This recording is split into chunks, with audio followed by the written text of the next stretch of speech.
garage. We got the AC unit, we got our dryer, we got our washer, and the dryer vent it kicks out hot air right into the garage. This here is a Florida home. This is common, where the older Florida homes had the washer and dryer in the garage. So we already marked out our area where we're going to end up putting the dryer vent. So the dryer is going to move over here, and it's going to exhaust out there.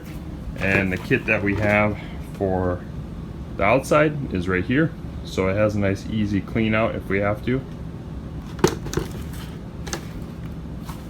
And here is the equipment that we're going to be using.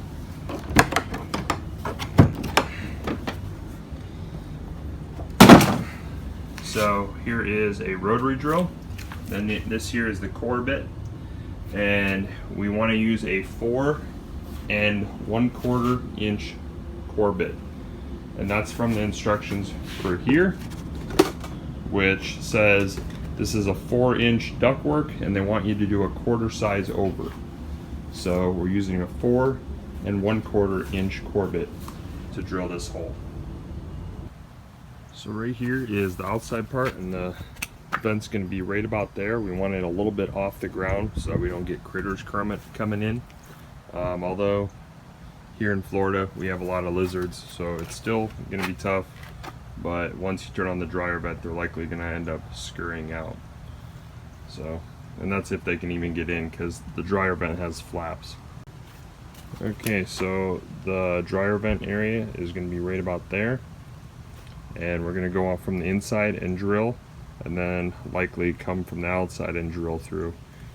So once the bit has gone through the drill portion, drill bit, once that comes through and punches through, we'll pull it out, and then we'll drill from the other side to give a nice clean cut.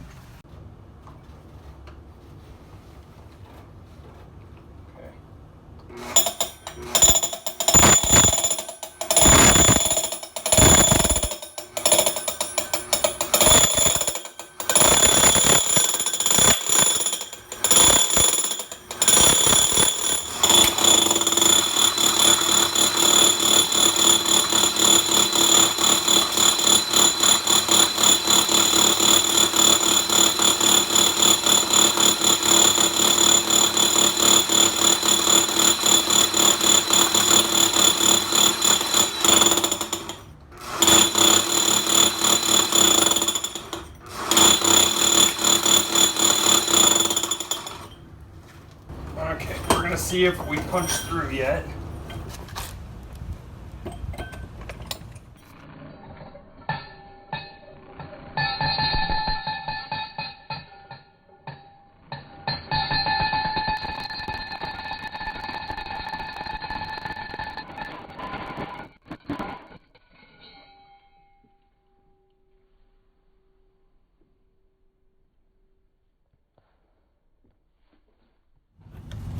Okay, so this here is the sleeve in there. Okay, so that tube that was in the kit, it just interlocks.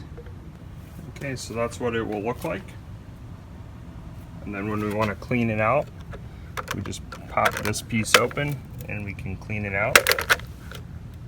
We still have to add the screws. They'll just be concrete screws since we're drilling into concrete. So I could use tap cons or any other masonry screw for the most part.